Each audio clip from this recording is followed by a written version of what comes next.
कभी सोचा है कि हमें ये कैसे पता चलता है कि हम कहाँ हैं? ये एक ऐसी सलाहियत है जिसे हम रोज़मर्रा की ज़िंदगी में इतनी आसानी से इस्तेमाल करते हैं कि उस पर ध्यान ही नहीं जाता।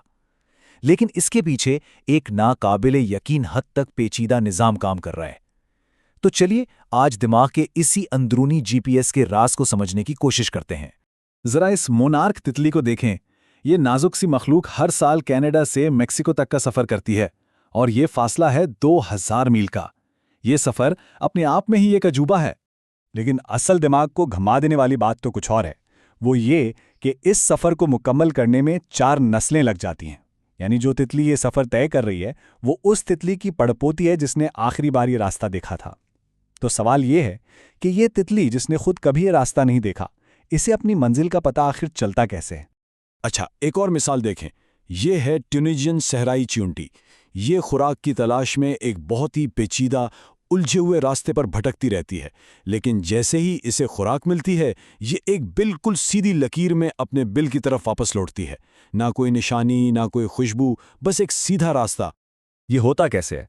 और इससे भी बड़ा सवाल ये है कि हमारा अपना दिमाग हर रोज़ हर लम्हे इसी पेचीदा मसले को इतनी आसानी से कैसे हल कर लेता है?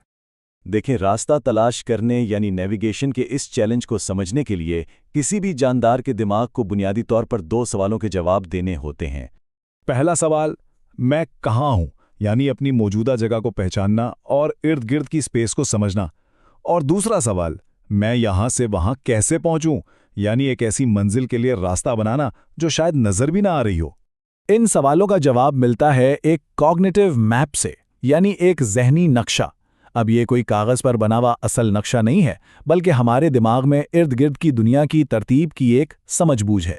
जैसे 1940 की दहाई के एक मशहूर तजुर्बे में चूहों ने भूल भलैयों में सिर्फ मोड़ नहीं रट्टे थे, बल्कि पूरी जगह का एक ज़हनी नक्शा बना लिया था, जिसकी वजह से वो खुराक तक पहुंचने के लिए नए और छोटे रास्ते खुद ब खुद तलाश कर लेते थे। तो फिर सवाल ये उठा कि दिमाग का आखिर कौन सा हिस्सा है जो ये ज़हनी नक्शा बनाता है? साइंसदानों की इस तलाश का आगाज़ एक बड़ी दिलचस्प दरियाफ्त से हुआ। एफएमआरआई के तजुर्बात में साइंसदानों ने दिमाग का एक ऐसा हिस्सा दरियाफ्त किया जो किसी एक चीज़, जैसे कि एक ब्लेंडर की तस्वीर, के मुकाबले में एक पूरे मंजर जैसे एक कमरे की तस्वीर देखने पर बहुत ज़्यादा एक्टिव हो जाता था। उन्होंने इस हिस्से को नाम दिया पैरा हिप्पोकैम्पल प्लेस एरिया, या मुख्तसरन पीपीए।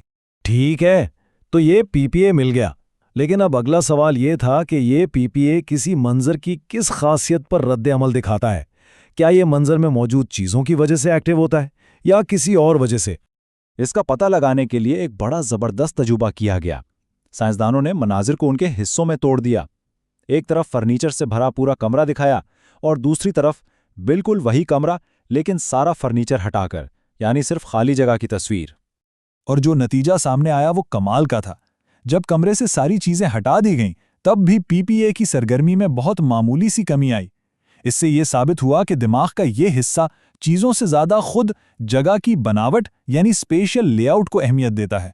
लेकिन इस बात का सबसे ठोस और हतमी सबूत एक ऐसे मरीज से मिला जिसकी दिमागी सर्जरी हो रही थी। ये एक बहुत ही नायाब केस था।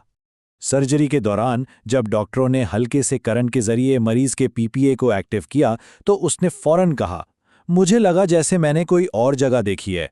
हम ट्रेन स्टेशन पर थे, मैंने एक और सीढ़ी देखी, एक अलमारी की जगह नजर आई, लेकिन ये वाली नहीं, वो भरी हुई थी और नीली थी। ये इस बात का बराह रास्त सबूत था कि पीपीए ही जगह के तसव्वुर को पैदा करता है। तो अब ये तो साफ हो गया था कि पीपीए जगह को पहचानने में एक मरकजी किरदार अदा करता है, लेकिन ये अकेला काम नहीं करता। ये दरअसल नेविगेशन के लिए वक्फ दिमागी हिस्सों के एक बड़े नेटवर्क का हिस्सा है। इस नेविगेशन टीम में 3 अहम खिलाड़ी हैं। एक तो पीपीए, जिसके बारे में हम जान चुके हैं।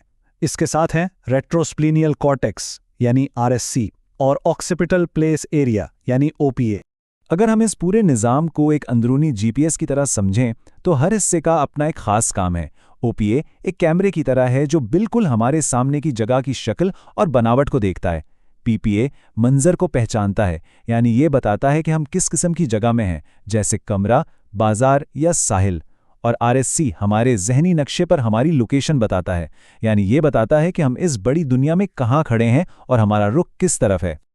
तो चलिए अब देखते हैं कि ये पूरा निज़ाम मिलकर काम कैसे करता है और हमें सिमत का वो जादुई एहसास कैसे दिलाता है। चलें एक छोटा सा तजुर्बा करते हैं। अगर किसी महफूज जगह पर हैं तो एक लम्हे के लिए अपनी आंखें बंद कर लें। अब बगैर देखे ज़रा महसूस करने की कोशिश करें कि सामने वाली दीवार कितनी दूर है और बाएं और दाईं तरफ की दीवारें कहाँ हैं। दिमाग मुसलसल इस जगह का एक मॉडल बना रहा है।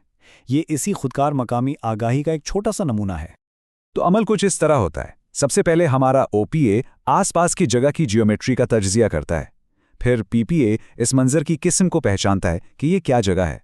और आखिर में अगर ये कोई जानी पहचानी जगह है तो आरएससी हमें हमारे जहनी नक्शे पर हमारी जगह और सिमत दोनों बता देता है। यही वो पेचीदा नेटवर्क है जो लाखों सालों के इर्तिका का नतीजा है और हमें दुनिया में अपनी जगह का एक बिल्कुल हमवार और फितरी एहसास फराहम करता है। लेकिन आज स्मार्टफोन्स और डिजिटल नक्शों के दौर में एक सवाल ज़रूर पैदा होता है, क्या हमारा ये कदीम अंदरूनी जीपीएस कमज़ोर पड़ रहा है? ये सवाल हमें टेक्नोलॉजी और हमारी अपनी फितरत के इस ताल्लुक पर सोचने पर मजबूर करता है।